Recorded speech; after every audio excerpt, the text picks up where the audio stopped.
Welcome, everyone, to this week's TNT or Tuesday Notary Titans.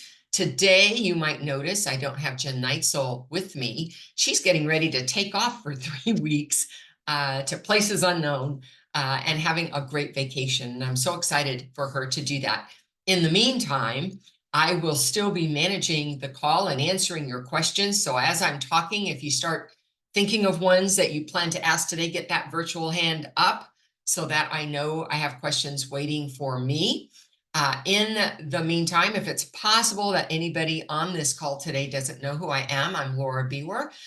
Coach Me Laura is my coaching business. I'm also an active California notary at Your Service Mobile Notary, and I'm a co-founder of Notary Business Builders. And so every way you look at it, it's notaries at center of the plate for me and has been for over 20 years. And I love doing this call because it's an open format where we can talk about pretty much anything. And it's also a hub of information. So one of the things that we like to do is we like to make announcements about upcoming notary events. And one of the things I want to remind you about is that we don't tell you about all of them so you can go to all of them. We realize we're doing work, right? But what I do want you to do is just know about them over the next 6 months and decide maybe there's one that is either close to me, so it's cost effective, or there's one where there's a speaker I haven't heard, or one I have heard, but I want to hear again, new material, or it's big and there's huge networking opportunities. So those are the three criteria I would be thinking of when I choose. And so I want you to utilize that, and you might find over the course of the year that one fits the best for your investment of your time and your money. So that I think that's really important. So let's talk about what we have coming up. We are in the month of April already, and next month is the NNA conference out in Orlando, Florida. Bill's a speaker. I'm a speaker. Jen Neitzel's a speaker. As a matter of fact, between us, we have 5 different types of workshops. I'm going to be talking about deliberate practice and stretching and building your notary skill. I'm also on a panel with some attorneys, and Bill and Jen Neitzel are the moderators for that. And then we have a brand new emerging market specialty we're going to talk about. And we have a whole new course that we've developed around it. So that's pretty exciting. Bill's going to talk about some marketing things, and so is Jen. And then there's like 20 other workshops. So what's good about this? Well, if you're in Florida, you should be getting there, right? It's close to you. What's also good is that there's a lot of notaries that will be there. So it's a chance to really meet a lot of different notaries at the same time, as well as in the exhibit halls, there are title company representatives there. And so there's just a lot of great opportunity for you in one place. So that is that. The downside, it's expensive, but there are tickets left. If you're still thinking about it and you have the ability, the wherewithal to do that, that's a great choice. May, June, July. July, I have something. I don't have the landing page ready for you yet, but July 20th, I will be hosting an intensive, and that's around HOA elections, where everyone who's part of that particular training will be having a role of some kind in it, meaning either you're somebody who's voting in that election, you're maybe a check-in person, or maybe you're the tabulator person, or maybe you're the inspector making the final announcements or filling out the report. Maybe you're the board president, but everybody's going to have some kind of role to participate end to end on that. Then August is Montana. Montana has been growing into more of an NNA type event, where it's although there's the specific trainings on Montana law, everything else is national. And so she's got public officials coming in around apostille work. They're pretty big wigs, actually. Matt's a speaker. I'm a speaker. I believe Bill and Jen are both speakers. And then there's quite a few others. If you go to their website, the Montana one, they will also show you all the different speakers because they've got that up and the different topics available. So if you're on that part of the world, that might be a great place for you to go. She's expecting around 350 notaries, so it's getting pretty big. I did accidentally skip the Michigan Notary Consortium, so thank you, Jen, for putting that up. That isn't right after the NNA one, so if you're not going to that one, but you are in that part of the world, then you might want to consider the Notary Consortium, and Jen and Bill are going to be there as well. August, September, I think we're nothing going on. October, there are two things happening in October. The first one is the retreat. It's in Arizona, and it's the Notary Academy retreat happening. I will be a speaker. I'm sure they have other speakers as well, but that's really exciting. I haven't worked with them before, so I can't wait to see what kind of event they put on, and we've put the link for you there. And then finally in October as well as the Philly Social, and Judy Lawrence is the one putting that one on, and she has quite a few different big name types of people in our industry coming as well. And I don't think we have anything in November or December as of yet. I think that's the end of our listing. Oh, that's right. There's a notary cruise to Mexico. Forgot about them. That's in November. And Jen Neitzel, I believe, is on that one. Yes. So all the details are in the chat about that. Okay. And of course, there will be another cruise, but it's not till 2025. So we don't need to worry about that for today. Wow. When I started in 2004, there was one event. It was the National Notary event, and there was nothing else. Nobody had small events in their town. Nobody had meetups. Nobody had anything going on. And notaries did not share anything with each other. They did not collaborate, cooperate, refer jobs back and forth. They did not look to each other as potential people to stretch their own skill and knowledge. And so in the 20 years, I'm just so ecstatic at how far we've come as an industry ourselves, and how we've raised that professional bar of the work that we do, and caring about our accuracy, our competency, and reaching out to other notaries as well to help others as well. So thank you very much for being a part of that and for being with us today. All right. I have one person with a question, so I'm going to take him first. But I want to remind everybody, if you have a question, you know how to do it. He's our example. Put up that virtual hand. Andre, go ahead and unmute. Hey, yes, I did. Thank you so much. I just logged in and I didn't know if you made it to the question and answer part, and I'm driving, which is the reason as to why I don't have my camera on. But I do have a couple questions. The first question I have is that I purchased, I guess part of your program. I forgot what it's called. $97 program with the different documents in it and so forth. And part of it had to do with, yeah, part of it had to do with the trust docs. And so let me make this story a little longer. I'm a financial advisor that's doing retirement and estate planning. And I just so happen to say, well, I go get my notary. So that way, when I do these estate docs, this would be just something I could add to my clients. I had no idea that this whole notary world out here even existed until I got on YouTube, and I was like, wow, I can add this to my services. So my question though about the docs was, or the program with the certified trust, I forgot what the designation is, as far as delivering the estate docs. What's the difference between what you were doing with the estate docs as opposed to the other program with Bill? Yeah, absolutely. So I'm both programs, actually, just so you know. Okay. So Laura Biewer Presents was the first time I did it. And one of the 10 or 12 specialties I have in those videos was estate planning. And it was focused really on introducing people to what those documents are, the common trust documents.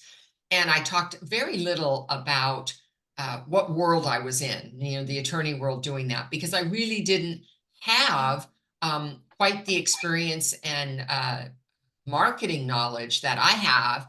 It was before Bill and I had joined forces and Jen joining us. So we decided to redo that program. And what we did is we got updated documents. So that was the first thing. So that's different about the document portion. And then we included this huge course on marketing. Well, how do I get these kinds of jobs? And how do I market to an attorney? That's different than loan signing for those of us who were doing that before. So that's a huge change as well. In addition, another big change is we wanted to make sure that you didn't just go through it and thought, okay, I'm ready. We wanted to test your competency at understanding the document. So there's an exam at the end of it. There's also an ethics portion. So you can see there's a lot we built into this to make it a very formal course. And then we added, if you can pass that exam, we added a formal designation of certified trust delivery agent with a badge and that you could utilize as something, especially if you'd never done this before, to demonstrate your commitment to further education, specifically in this area. You could use it in your social media. You could use it when you're talking with attorneys. A lot of attorneys don't even realize that somebody could be certified in this. So it's a much more robust program that comes with that test and designation, whereas the other one you saw really focused on here's what the documents look like, and I went through the documents. So does that help you understand the difference? Yeah, yeah, yes, it does. Yes, it does. Thank you so much. Another question I got, if I can. Uh-huh. Actually, I got two. So when it comes to the loan signing, uh, being direct or signing up with the services, is the standard a net 30 or longer when it comes to being paid, or or is somewhere in there you can shorten? Can the notary shorten those net 30s to get paid every week or every other week? So really, the way that they pay, there is no standard. It Okay. can be anywhere from 2 weeks, 10 days to 2 weeks with a title company, and it could go 60 days plus on a signing service. And it's how they work. So how do you control that? It's when you agree to the assignment.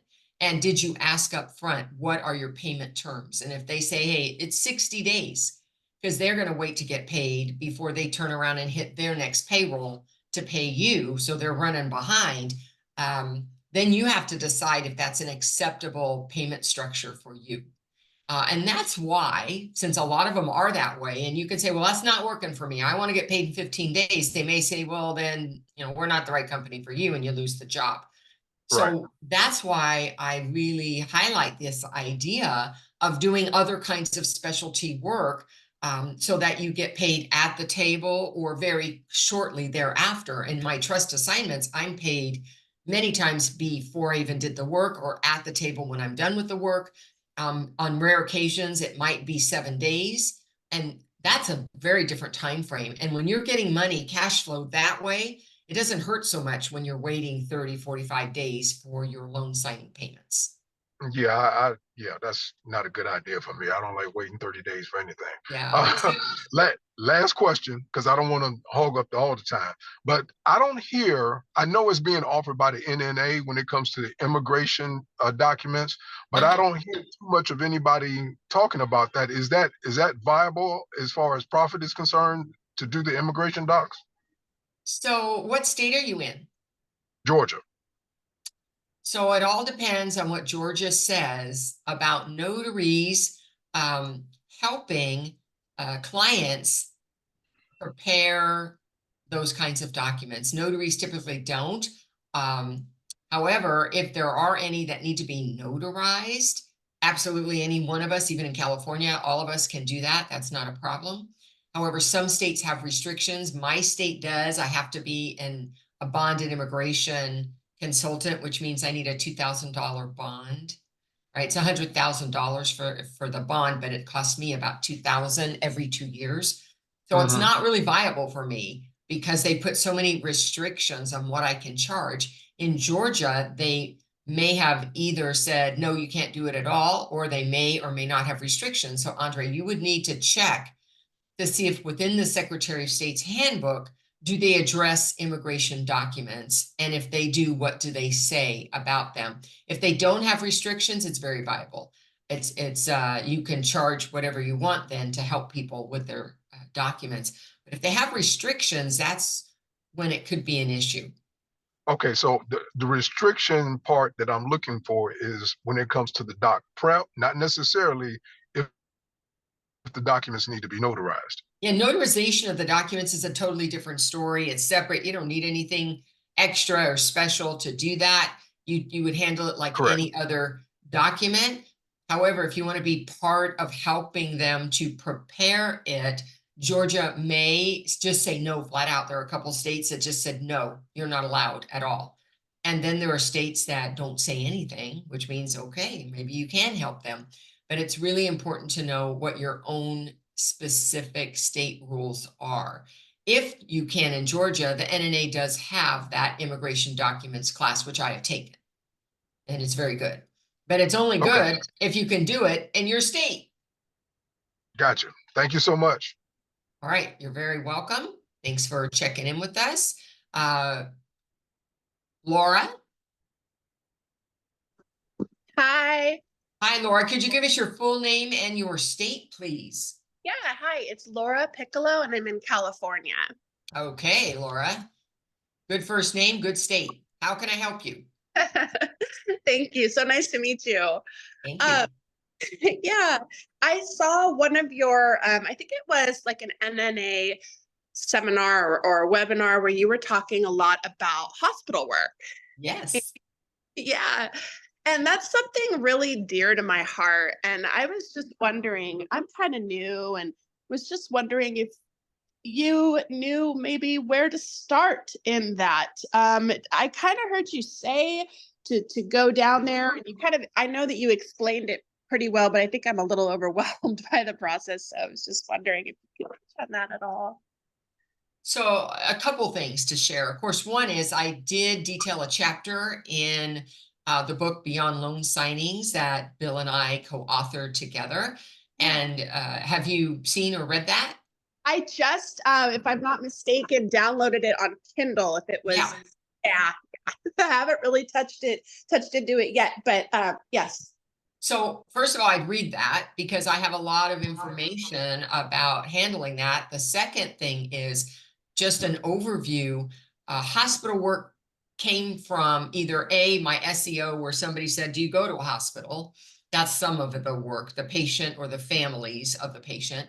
The other way I got it is that I developed relationships within the hospital, and I did that by offering free education for the social workers and nurses about notarization bedside and what is required before they even call out a notary. And one of my resources on my website, and it'll list it in the book as well, is the education that I used. And since it's California, you don't have to change anything. So you might want to look at that as well. The other thing that I did is when I wanted to open the door with them, is I also did an interview. And my interview with them was to the lines of, what expectations do you have when an outside vendor, doesn't matter if it's just notary, they have all kinds of people going in there, is coming in your house, your facility? Are there times a day that it would be best that I'm not at the patient's side?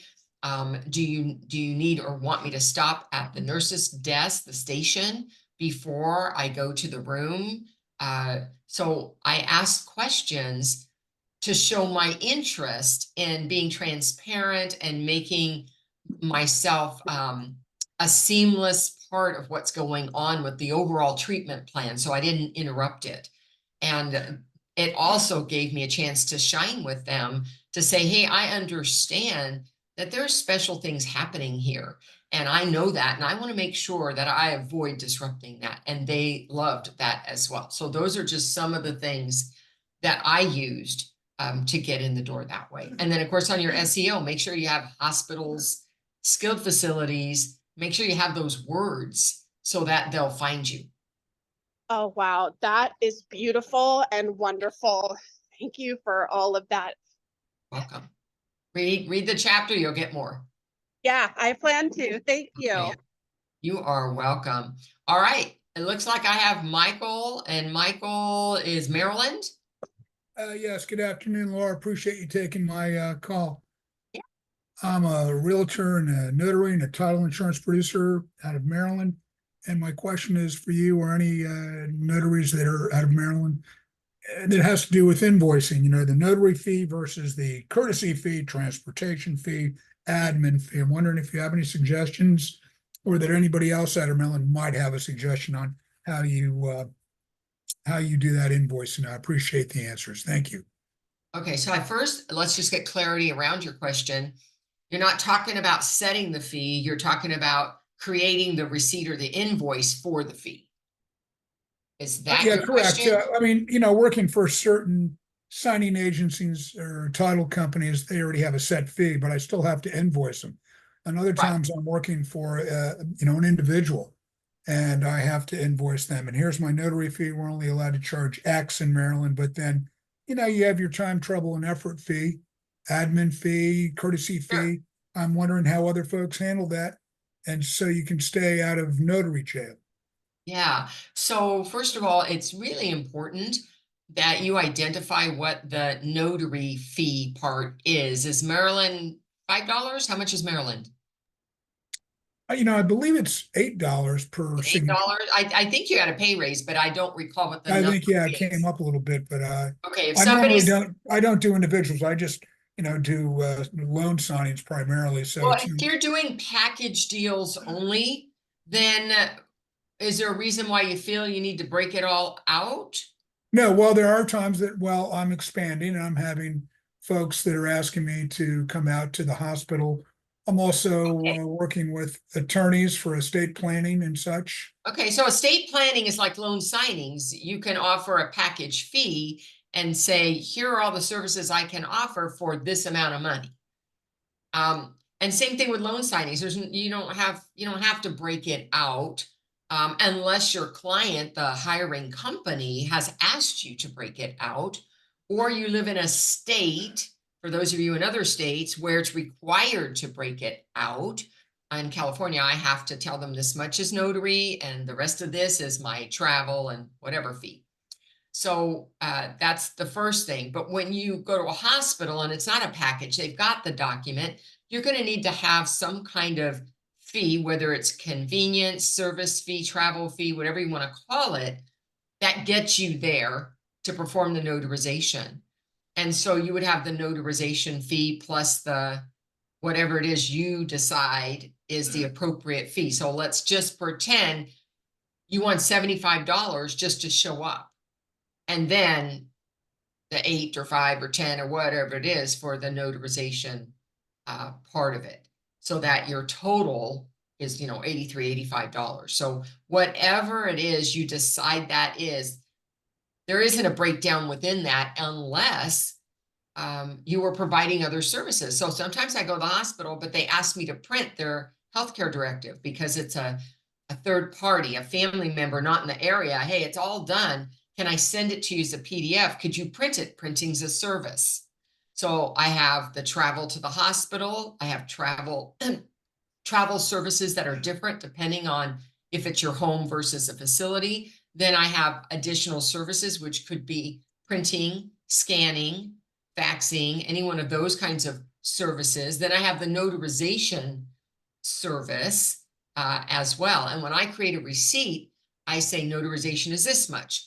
My hospital service is this much. My printing service was this much. And so that's how I break it out. And then it totals up to whatever it is. So for individual people that I'm handling 1 or 2 or 3 documents, and I'm not orchestrating a package, I'm not printing or doing anything else like we would in a loan signing. It's straight, what's the notarization fee per signer plus what's my fee for bringing the service to you? Because what they're paying for is access they didn't have, right? They couldn't get access in the hospital. That's why they're bringing you in. And that's why our access fee or travel fee, whatever it is you want to call it, is different depending on, am I just going to your house in the neighborhood, or if I'm going into a large facility where I have to park in the South 40, I got to navigate to get in, I got to check in with security, I got to get through the elevators, and then I may be disrupted during my notarization process. That's why that access fee is so much more than just going to your house. So does that make sense? Is that what you're asking for? Well, yes, thank you very much. You gave me more than I was expecting, so thank you. You covered the waterfront. I appreciate it. Thank you very Great. much. Well, you are welcome. I'm like a fire hose sometimes. So thanks for asking the question. And fees are always a question. Invoicing is always a question on this call. Great, And so thank you thanks very for much. asking it. You're welcome. All right, Beth Ann, I see you with your beautiful bridge. Unmute. There we There go. you go. Okay. Well, I think I answered the question already. I was looking for the book that you were talking about a few minutes ago with someone else, Beyond Loan Signings. I Yeah, wanted to find out if it was available on Amazon, and it yes. is. It I is found on it. Amazon, guys. Yeah. Fantastic. And if you're in Yes. Modesto, I do have it on several different stores. I've got it in 3 different stores right now in the Modesto area. But for the rest of you, Amazon would be it. Yep. I'm at Okay. Virginia Beach, but yep, Okay. Amazon for me. Thanks so Thank you. much for asking. And giving me a you chance. guys, that link is in the description multiple times for Laura's book and for everything she talks about. I'll put a link in for you guys to find it. Thank you, Jen, for posting that. And thank you guys for supporting Bill and I in purchasing that book. We really felt that putting all that information for the different specialties together like that would make a really good guide to have on you. And what we did, if you haven't seen the book, is we put spaces where you can put what my state says. So we told you, you need to do this, this, this, and the other thing. And then when I knew that it was a state specific thing, I said, okay, here's a space. What does your state say about that? Can you do signature by mark? Can you do signature by proxy? What is your notarial fee? So there's places to make it personalized to notary work in your state. And so that was one of the things that I thought was great to make it nationally accessible for all of you. Okay, Sandy Phillips in California, if you'll unmute. Hello. Hi, how's it going? You know, it's super fine. I don't even know if this is the forum for this question, but I thought maybe since you've been in the arena for a minute, if you could at least guide me to where I can get an answer to this question. On my insurance, I'm switching over from the loan signing to doing the trust. Currently, I have $1 million in E&O. I have $1 million personal and $1 million umbrella. And I think I might be overinsured, and I don't know where I could find out about that. Because I know you guys can't guide on that as far as telling us what we should and shouldn't have. But is there some place I just want to make sure that I'm not overinsured. Yeah. So you're right. I cannot advise you, but what I can tell you is a couple things. One is the more insurance you have, the deeper pocket you are in a lawsuit. And so that's my concern with having that high, and you've got 3 different policies. Right. So it sounds like a little bit of overkill. We've got the bond that's required to protect the public. When we're doing loan signings, the industry tells us, hey, you need 100,000 if you want to do direct, or even 500,000, depending on some title companies. And if you're assigning service, it's different. You're going to be, $1 million or more. But when you're just a single notary, I get enough insurance to play the game, right? To get in so that I can work with them. And so if that's 100, then that's what I do. That covers probably 80% of the players. Okay. And 20% are going to want that other one. But if they don't give me enough work, it's expensive. Right. So I have to decide, do I want to do that? Okay. The second thing I want to say is that you cannot buy enough insurance to keep you out of trouble. You have to know how to do your work, do it well, right? And not step outside of the bounds of what we're allowed to do. And when you do that, the likelihood of you having to utilize $1 million policy is not likely. Right. If you make a mistake, that's where the bond comes in for an honest mistake, and having enough E&O to cover that plus plus the legal cost is a great idea to protect ourselves. So Okay. I don't look as an insurance really so much as, that's going to protect me. I need to be good at what I do. And I don't believe in having more insurance than I need to play the game. But that's my opinion. If somebody in the group in the chat wants to, add something to that, I'm happy to have Sandy see that as well. That would be great, because like you said about the deep pockets, and I think the reason why just hearing on some of the loan signing pages, that's why I'm like, okay, it looks like I need $1 million, because a lot of people were saying you should have $1 million, especially in California, because of the property values being so high, as well as, well, it's a pretty litigious state. So, I mean, that's You have to base it on what your risk tolerance is. right. Okay. So I know I'm good at what I do. And if somebody caught me on a minor technical error, it's probably going to be not something that's going to create $1 million worth of damage. Okay. So that's why I go that route. And some people don't have a high risk tolerance risk. And so then they want to have more. So I think that's going to be a personal decision, but I would tell you that that's a lot of insurance, just Okay. in my opinion. That's what I was thinking, because I've been reading the coverages, and I'm like, I don't think I need this. So, all right, perfect. Thank you so much. You're welcome, Sandy. Thanks for asking. Okay. It looks like Val Anderson in California. We've got a lot of California people today. Hi, Val. Hi, everyone. Yes, I just wanted to ask a quick question. Where can I find the Legacy Vault to refer people to that, or can I? Well, you can. And unfortunately for me, I don't know the exact link to take care of that. That is really a project that Bill is more involved in, and Jen. If I don't know if, are you NBB, Val? Yes. If you're NBB, then go to your dashboard. CNTDA. If you are Notary Business Builder, are you a Notary Business Right, Builder? I am. Yes. Then go to your dashboard. And as you scroll down, you'll see one of them says Legacy Vault. And you can take a look in there and see if there's information to help you with that. To help me link it. Cooper, were you going to add something? Yeah, she asked this question in chat. I told her the same thing. You need to go to your dashboard and go to the mutual prospecting area, and then you can get your link through there, I imagine. Okay, I think what you're talking about is that the wills and wishes or something? I'm sorry. You know, where we have What to do put you all our what are you wanting to information? you're wanting to refer to John Braddock, right? Yes. Yeah. That's where it's That's going to I be. want to, not the one that's for the attorney, but the one I want to use that They're where both there. like people that, okay. All Right. right. The mutual and prospecting area has both the ones for Premier and for John Braddock's My Legacy and Wishes. They're both there. Okay. All right. Thank you. That's all I needed. Welcome. All right. You're welcome, Val. Thanks for asking. All right. Jeanette. Wow. I haven't seen you, Jeanette. Good to see you up here. Hi, can you hear me? I do.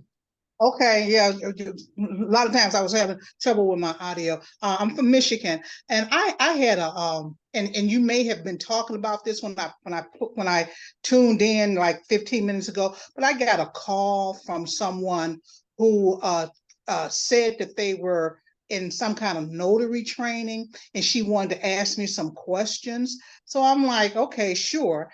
And the first question out the gate was, how much did I charge for travel fees? So I probably shouldn't have did. It was rude, but I just hung up.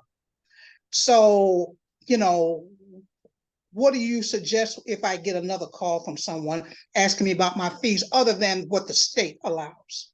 And I'll go on mute. All right, Jeanette. So I do get calls, obviously, all the time. asking about my fees. And rather than talking about my personal fees, I talk about a fee structure, and I help them understand how you can structure fees. So I talk about the state fee. That's one thing. And we go with what's max, what's allowed. And then we look at what are the services I'm being asked to provide. One of the main ones is a travel or access service. And so we're going to look at some states, I tell them, are mileage.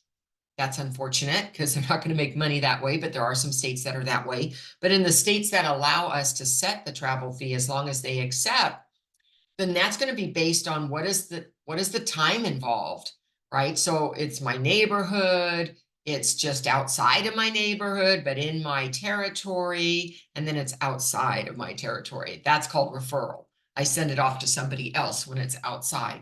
But the other two, I set a fee that fits what I think is reasonable, number one, what the market will bear, and covers my time and gas for that. So that's part of it. And the other way I structure it is I structure it whether it is a home or if it is a small skilled facility or if it's a big hospital center. So do you see what I'm saying is I don't directly say, oh, I charge $100 or I charge $75. Rather, I say, if you want to learn how to build your own fees, here's the questions you're going to want to ask yourself so that you can structure that fee appropriately. So that's how I address it. And you can give examples of, for instance, maybe in my neighborhood, for example, I'm not saying this is my fee, but for example, it might be $35 to go to your house. But in the same neighborhood, if you're in a hospital, that might be $85. So just to help them understand the difference. So if they're really wanting to just learn, then help them learn by giving them a framework or questions to ask themselves so they can develop the fee structure for themselves. How's that, Jeanette? Yes, thank you. Yeah, like I said, I just hung up on her, which I guess was rude, but I didn't know. I thought she was just fishing.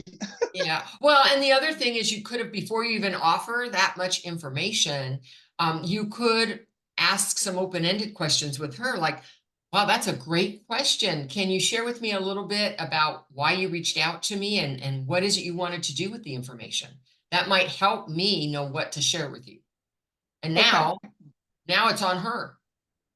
Right? Well, I'm a new notary and I don't know how to price myself, so I'm just checking in with the competition. Right? That could be one answer.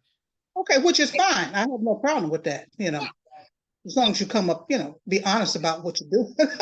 Yeah, but ask about that. So you have an idea of where she's coming from or whoever your caller is coming from, and then you can decide how much information you need to share. Okay, all right. Thank you. You're welcome. Thanks for asking. All right, I don't see any hands up, so I'm going to give a few minutes in case there are, and we could always end the call sooner if there aren't any questions that you want to ask me. But in the meantime, I do want to remind you about different resources available to you. Today's TNT call is an open call. You don't have to be a member of anything to join. You just need to have the link, and that link can be found at notarycoach.com/TNT, and anybody can get the link, and then we'll send the reminders out every week that, oh, it's TNT in an hour, so that you can participate.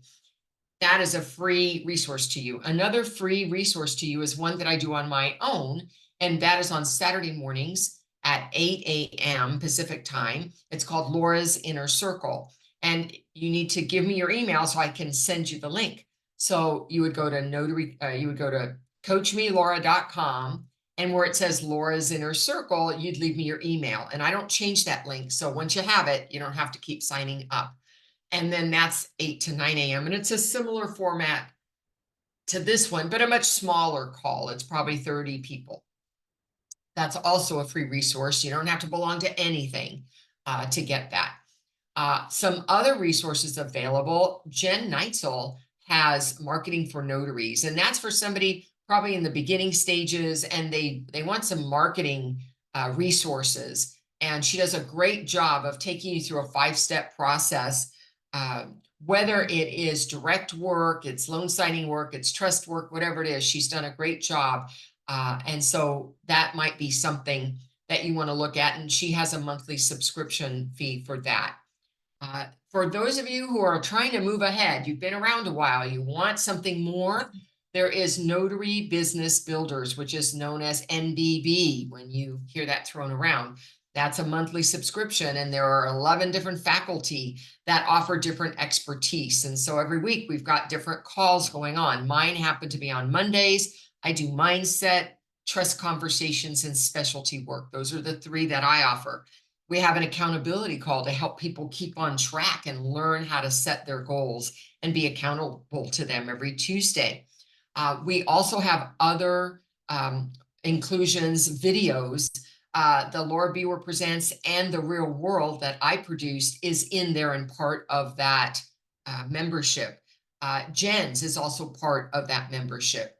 And then there are discounts available to those who are NBB members to other things like the certified trust notary delivery agent program.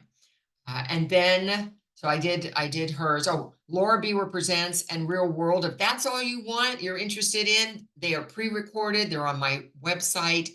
Just go over to coachmelora.com and you'll find them there. And then, of course, we've mentioned the book already, which is Beyond Loan Signings, The Ultimate Guide to Specialty Work. And you can get that on Amazon.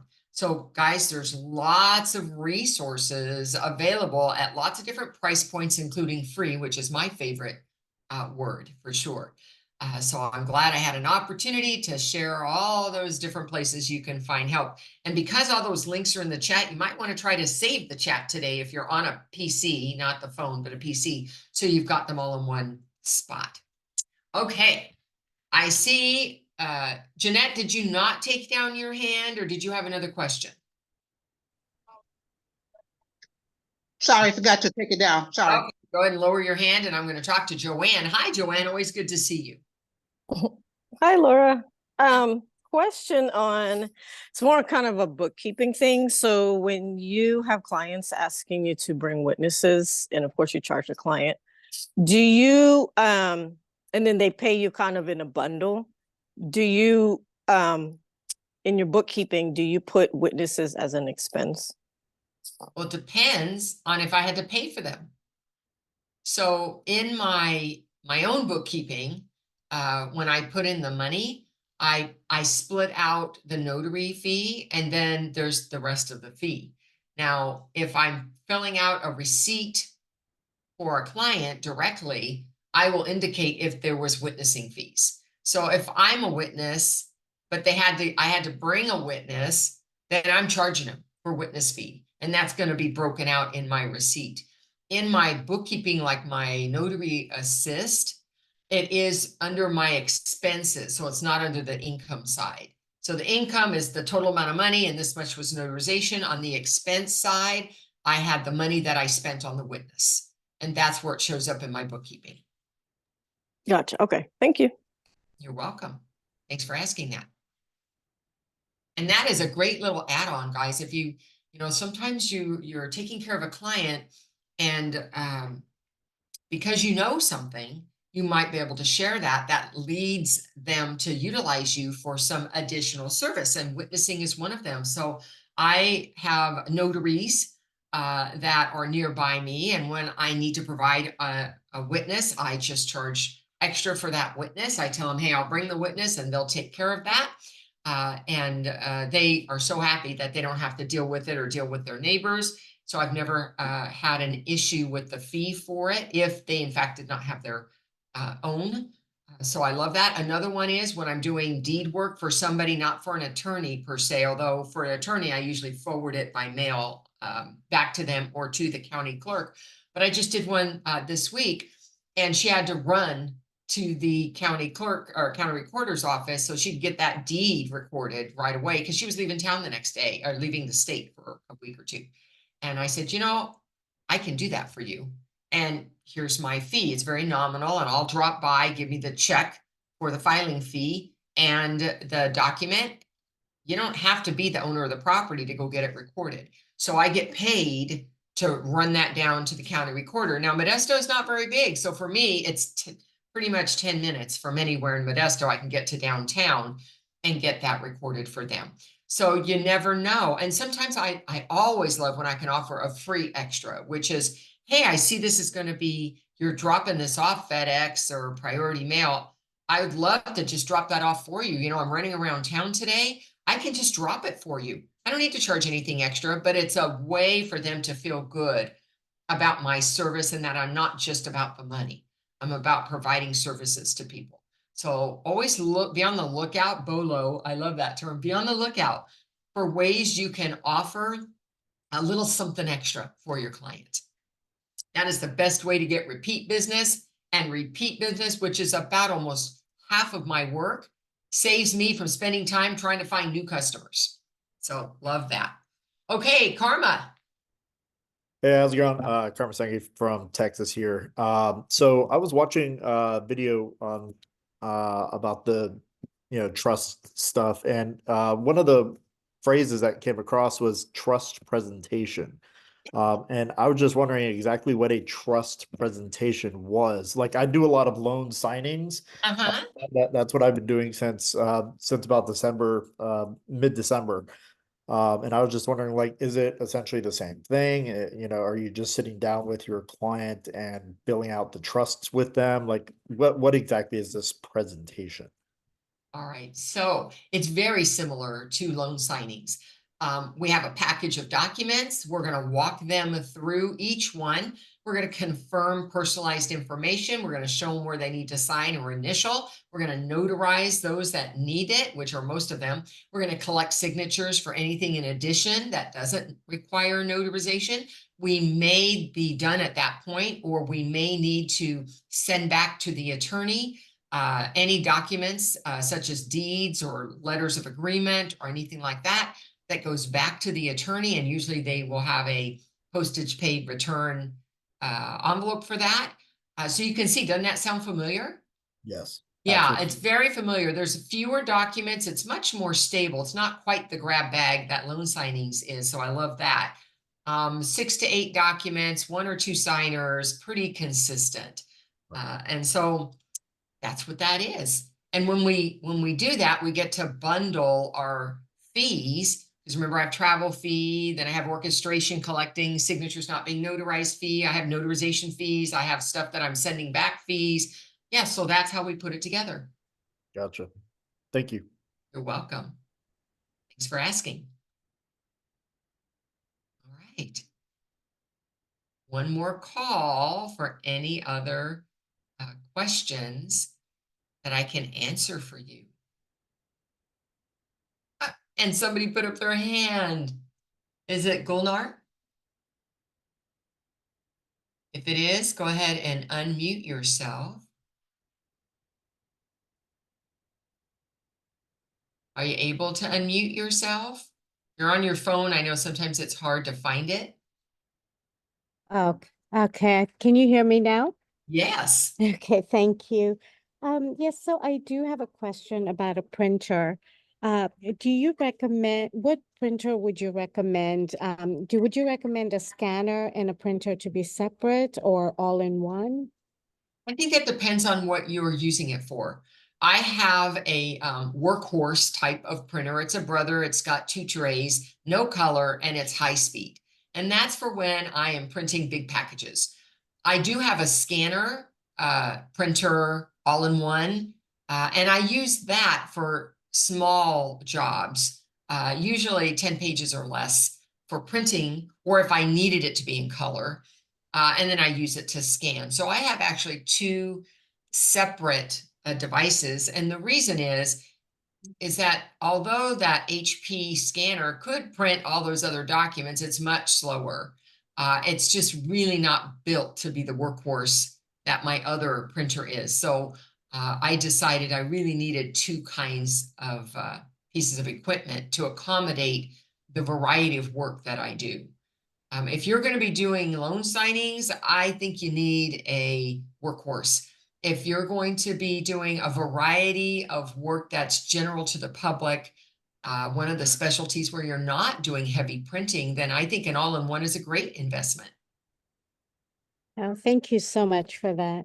You're welcome. Monica.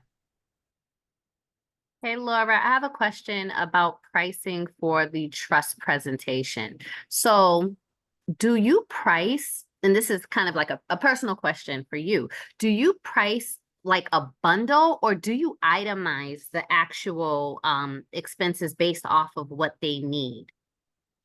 That's a great question. I'll tell you that it's not always the same for me. When I have a bundle and I'm taking it from an attorney, I'm charging the attorney, it's a bundle price. Okay. He tells me what he's got. I say, okay, I'm charging you this much, and it includes all these different services.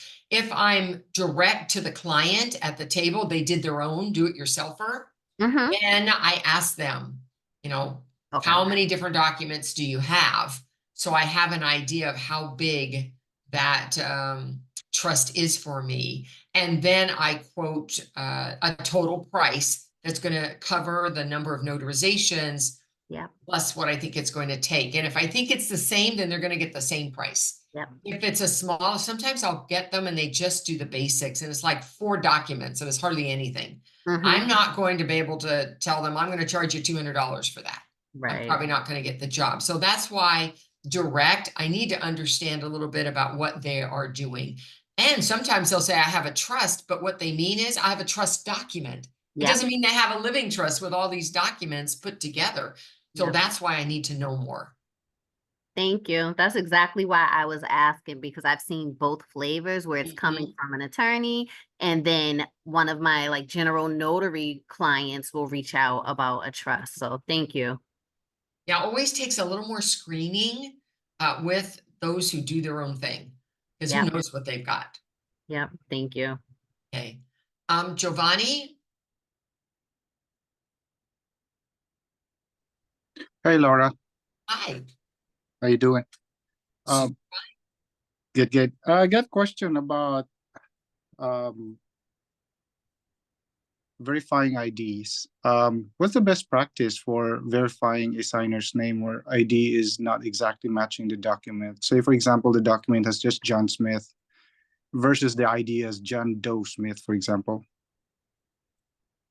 All right. So first of all, let's be clear that the name that's on the document is the one I'm trying to verify. So if they have more on their ID, I don't care about the extra. I'm going to put in my certificate what was named in the document. Right. So that's the first one, and that's probably the easiest. But sometimes the name, the first name has variation to it, meaning they're using a nickname instead of the given name or legal name on their ID. If it's just a shortening of that, I don't really have an issue with that because I'm using more than their name. I'm looking at their photo. I'm looking at the physical description. I'm looking at other things.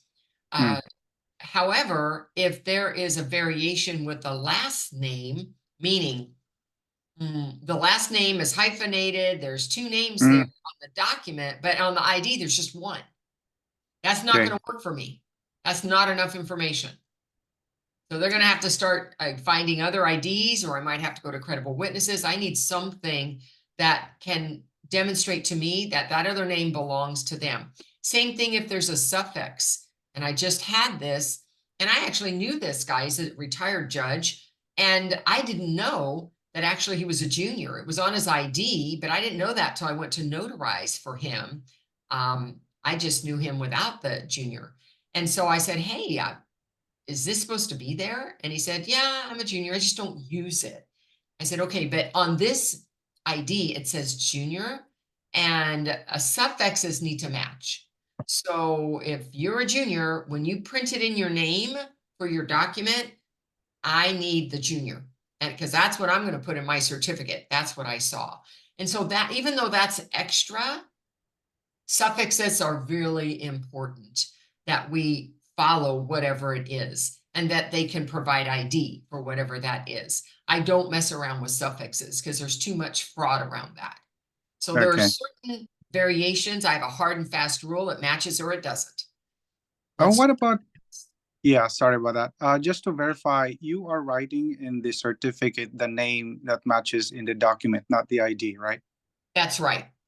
And then what I about look at and Joanne, then once I know this is the name that I'm certifying, that I'm putting in my certificate, now I look at the ID and I say, does this provide me satisfactory evidence that this is the person standing before me?